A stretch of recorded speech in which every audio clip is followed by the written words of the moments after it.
Hola, viajeros de las historias. Bienvenidos a Historias al vuelo, donde cada relato despega hacia emociones, aventuras y reflexiones. Abróchate el cinturón y volemos juntos. Dediqué años de mi vida a criar y mantener a los hijos de mi esposa como si fueran míos, pero cuando me menospreciaron y me faltaron al respeto, me fui y dejé que el karma hiciera su trabajo. Siempre he creído en algunos principios fundamentales: trabajar duro por lo que uno tiene, aceptar la responsabilidad de las propias acciones y permanecer leal a quienes uno ama.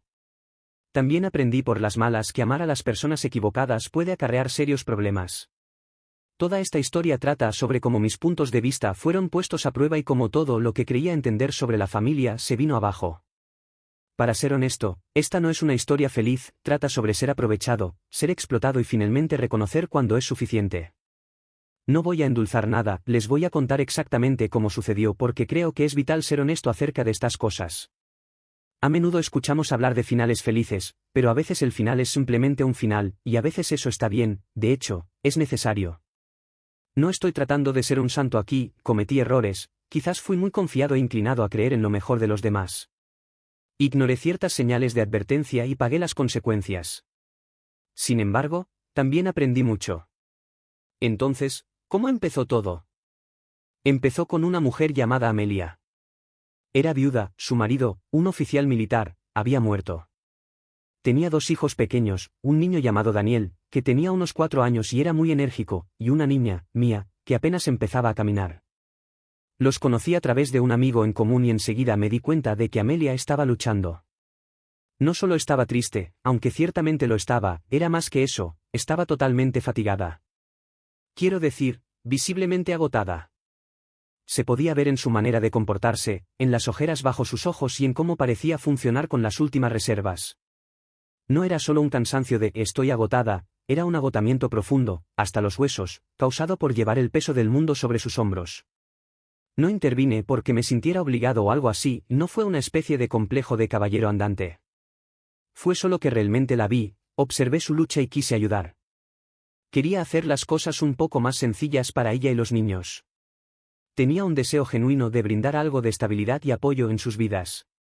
Empecé ayudando en pequeñas cosas, como ofrecerme a cuidar a los niños para que ella pudiera tomar una siesta o hacer mandados. Sin embargo, rápidamente se convirtió en algo más. Me encontré anhelando ser una figura paterna para esos niños. Su padre había fallecido y yo me sentía confiado en que podía ocupar su lugar, no para reemplazarlo, por supuesto, sino para brindarles el amor y el apoyo que todo niño necesita. Supongo que se podría decir que estaba contrastando mis propios valores, trabajo duro, responsabilidad y lealtad, con las circunstancias en las que se encontraban. Quería darles lo que su padre no podía, no porque tuviera que hacerlo, sino porque realmente quería hacerlo. Se sentía bien, se sentía como el comienzo de algo positivo, algo real, y durante mucho tiempo lo fue. Me entregué por completo. Trabajaba largas horas, no solo para pagar las cuentas, sino también para asegurarme de que esos niños tuvieran todo lo que necesitaban: una escuela decente, buena ropa, un hogar agradable, mucha comida en la mesa, todo. Prioricé sus necesidades por encima de las mías. No solo intentaba satisfacer sus necesidades básicas, también quería aliviar cualquier sensación de pérdida que pudieran tener porque su padre no estaba presente. Quería llenar el vacío y hacer que se sintieran seguros y queridos. Sin embargo, no se trataba solo de bienes materiales, también estaba ahí para ellos emocionalmente. Asistí a todos y cada uno de los eventos escolares, partidos de fútbol y obras de teatro. Fui el que más animaba, era su mayor fan. Planifiqué fiestas de cumpleaños, vacaciones familiares e hice todas las cosas de papá. Ellos me correspondieron, me querían. Me llamaban papá en lugar de Tomás, y, ¿saben qué? Me lo creí, de verdad. Sentía que era el hombre más afortunado del mundo. Creía haber establecido una familia genuina y amorosa. Estaba tan atrapado en la idea, en el deseo de que fuera verdad, que no me di cuenta de las grietas que estaban empezando a aparecer. Estaba tan empeñado en crear la foto perfecta que ignoré las señales de advertencia. Mirando hacia atrás, me di cuenta de que estaba construyendo sobre una base que no era tan firme como había supuesto, pero en ese momento estaba totalmente comprometido. Invertí mi corazón y mi alma. Estaba decidido a que esto funcionara y a ser la mejor figura paterna posible. Puse todo lo que tenía en ello y, durante un tiempo, pareció estar dando sus frutos. Teníamos rituales, convenciones y bromas internas. Éramos una familia. Me sentía confiado en que la emoción era lo que me mantenía en marcha. Las señales iniciales de problemas fueron menores, casi insignificantes, algunos comentarios de los jóvenes, alguna contestación y un revuelo de ojos aquí y allá. Nada significativo, nada inusual para los niños creciendo. Lo pasé por alto. Me dije a mí mismo que era solo el comportamiento adolescente estándar, una fase por la que estaban pasando. No quería percibirlo como algo más. Recuerdo a Daniel, debía tener alrededor de 13 o 14 años, haciendo un comentario desagradable sobre cómo yo no era genial porque no lo dejaba quedarse hasta tarde. Mía, que era unos años menor, respondió con un comentario igualmente desagradable. Me dolió un poco, pero me reí. Me dije que solo estaban probando límites y forzando las cosas, como todos los adolescentes. A medida que los niños crecieron, el desdén se hizo más obvio. A los 17 años, Daniel se había convertido en un adolescente hecho y derecho. Empezó a ignorar los toques de queda, a descartar cualquier consejo que le ofrecía, y en general, a actuar como si tuviera derecho a hacer lo que quisiera. Era la típica rebeldía adolescente, pero se sentía diferente, más aguda de alguna manera. Había una mezquindad que no podía ignorar. Mía, que tenía alrededor de 14 años en ese momento, empezó a copiar la conducta de su hermano. Me ponía los ojos en blanco, ignoraba mis órdenes y descartaba cualquier preocupación que yo expresara. Establecieron un frente unido contra mí, demostrando que no respetaban mi autoridad ni a mí, para el caso. Sentí que se estaban confabulando contra mí, viendo hasta dónde podían presionarme. La respuesta de Amelia, o la falta de ella, exacerbó la situación. Se negó a intervenir, no me apoyaría, simplemente se sentaba ahí, generalmente mirando su teléfono, fingiendo no darse cuenta de lo que estaba sucediendo. A veces incluso me socavaba sutilmente, quizás parecía distraída por su teléfono o suspiraba como si yo estuviera siendo irrazonable. No era simplemente pasiva, parecía fomentar activamente sus acciones. Ponía excusas para ellos, están cansados, están pasando por una fase o necesitamos mantener la paz. Siempre había algo. Sin embargo, en realidad era un patrón de apoyo a su desdén. Les permitía salirse con la suya, socavando mi autoridad y haciéndome sentir más solo. Empecé a sentir que yo era el único que se preocupaba por establecer límites y enseñarles lo que estaba bien y lo que estaba mal. Empecé a desconfiar de los motivos de Amelia. ¿Era realmente tan despistada o me estaba socavando a propósito? Recibí mi primera verdadera llamada de atención por esa época, pero todavía no entendía completamente lo que estaba pasando.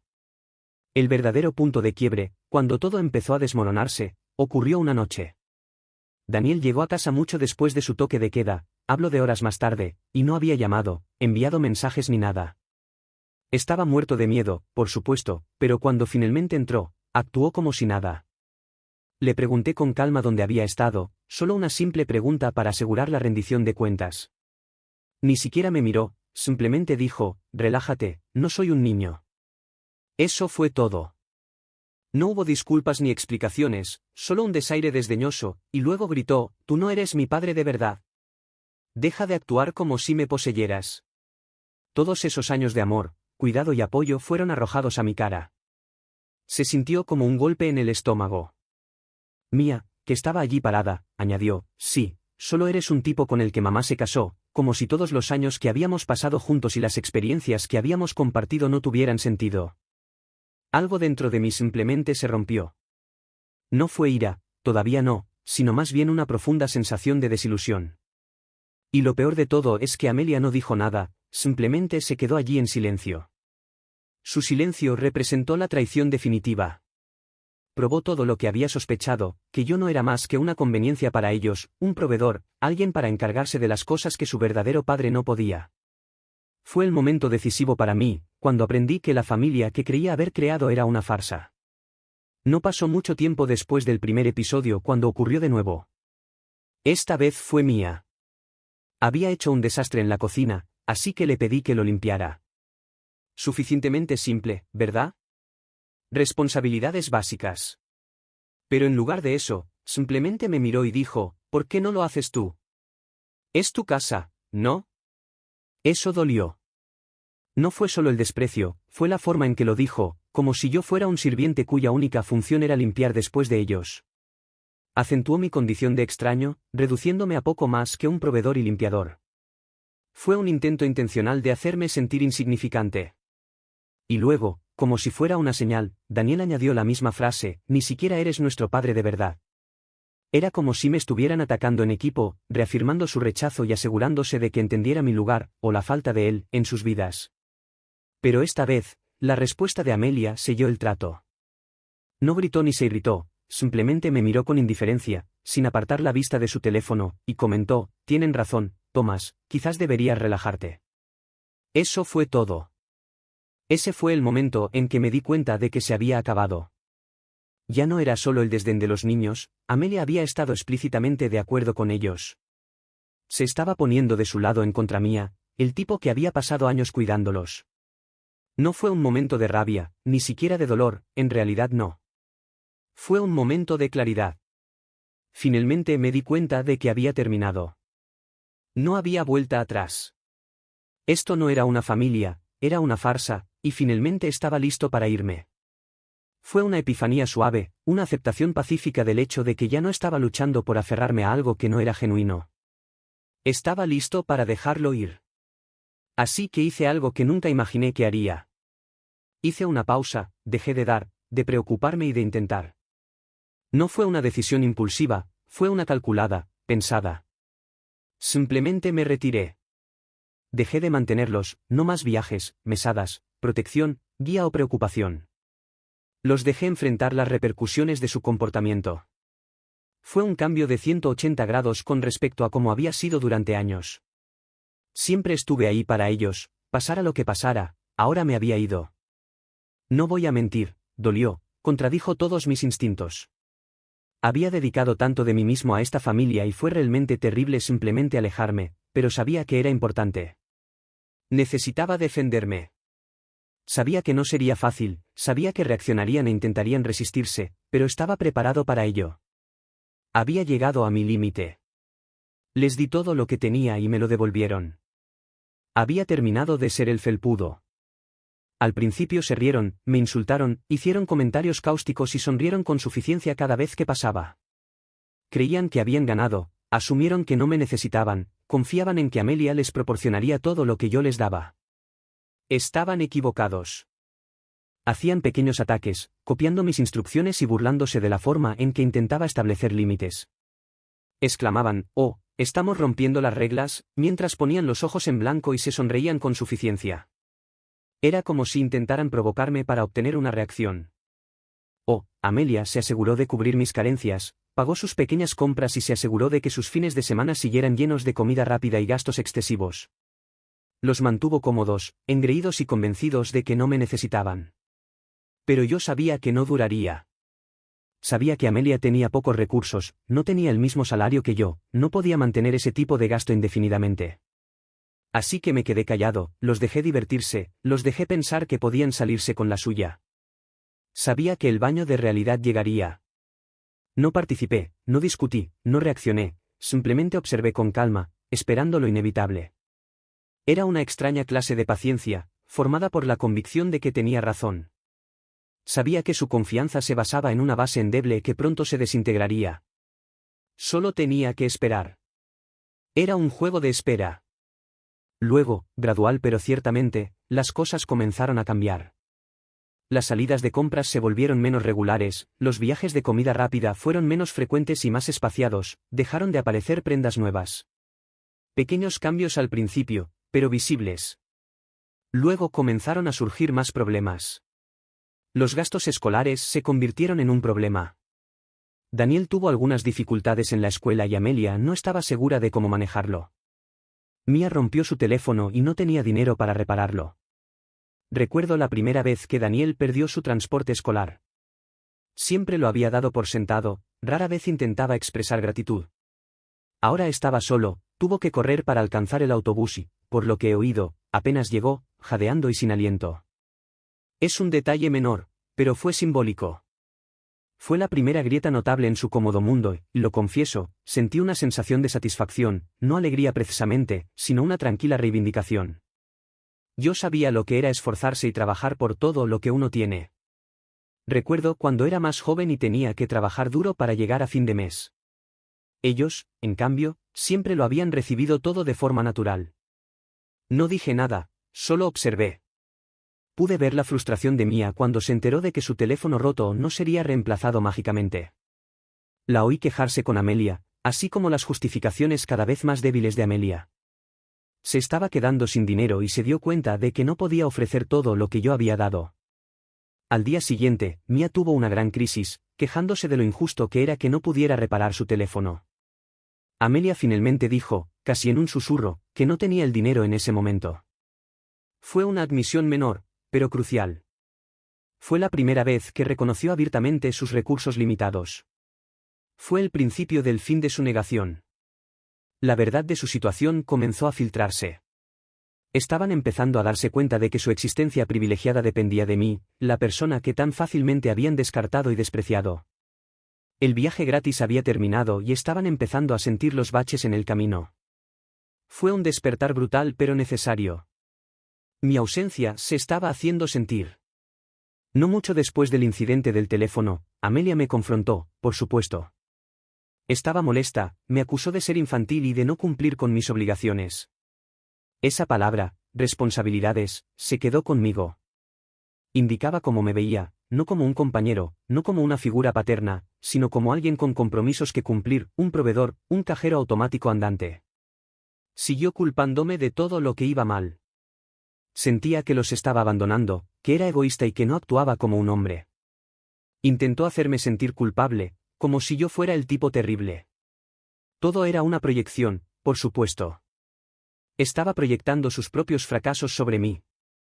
La dejé despotricar, la dejé decir todo, y cuando hizo una pausa para respirar, le hice una simple pregunta. Le pregunté por qué nunca me había defendido y por qué siempre había apoyado a los niños, incluso cuando eran irrespetuosos. Le pregunté por qué les había permitido tratarme de esa manera, y entonces sucedió. Entonces, finalmente, surgió la verdad. Ella se burló, y quiero decir que se burló, y dijo, porque estoy de acuerdo con ellos, Tomás. Tú nunca fuiste realmente su padre. Se sintió como una bofetada, pero también confirmó todo lo que había supuesto. Pero no terminó ahí, fue más allá. De hecho, afirmó que les había advertido a los niños que no me dejaran manejarlos. Les dije que no te dejaran controlarlos, afirmó. Yo los crié sola antes de ti y puedo hacerlo de nuevo. Esa fue la verdadera patada. No fue simplemente pasividad pasiva, fue un socavamiento deliberado y a largo plazo. Ella había promovido intencionalmente su desdén y envenenado sus mentes contra mí. Daniel y Mia estaban de pie en el pasillo, con los brazos cruzados y expresiones de suficiencia en sus rostros. Parecía que estaban disfrutando del espectáculo. En ese momento pensé, esto es todo. Esta es la verdadera cara de quienes son, no los niños dulces e inocentes a los que había tratado de amar y cuidar, sino unos mocosos malcriados y consentidos por su madre manipuladora. A pesar del dolor y la traición que sentí, me sentí aliviado. Se había acabado, la farsa había terminado. Tenía una respuesta, no había ambigüedad ni espacio para dudas. Sabía sin lugar a dudas que había tomado la decisión correcta al irme. La realidad era desagradable, pero también liberadora. Finalmente era libre. Pero las cosas empeoraron antes de mejorar. La rabia de Amelia, combinada con su propio sentimiento de derecho, llevó a los niños a portarse aún peor. Empezó con pequeñas cosas, mis pertenencias personales desaparecían. Luego, algunos archivos de trabajo cruciales desaparecieron de mi computadora. Empecé a sospechar que me estaban tomando el pelo, pero no tenía pruebas. La situación luego se intensificó. Una mañana descubrí que mi coche había sido rayado, una marca larga y profunda a lo largo del costado. Fue entonces cuando me di cuenta de que necesitaba hacer algo. Instalé discretamente cámaras de seguridad dentro y fuera de la casa. No le dije a nadie, incluyendo a Amelia. Solo quería reunir pruebas y lo logré. Unos días después, grabé a Daniel y Mia en vídeo en mi armario. Se estaban riendo mientras rasgaban mi ropa y la destruían con tijeras. Fue vandalismo intencional. No los confronté, no grité ni vociferé, simplemente me quedé callado.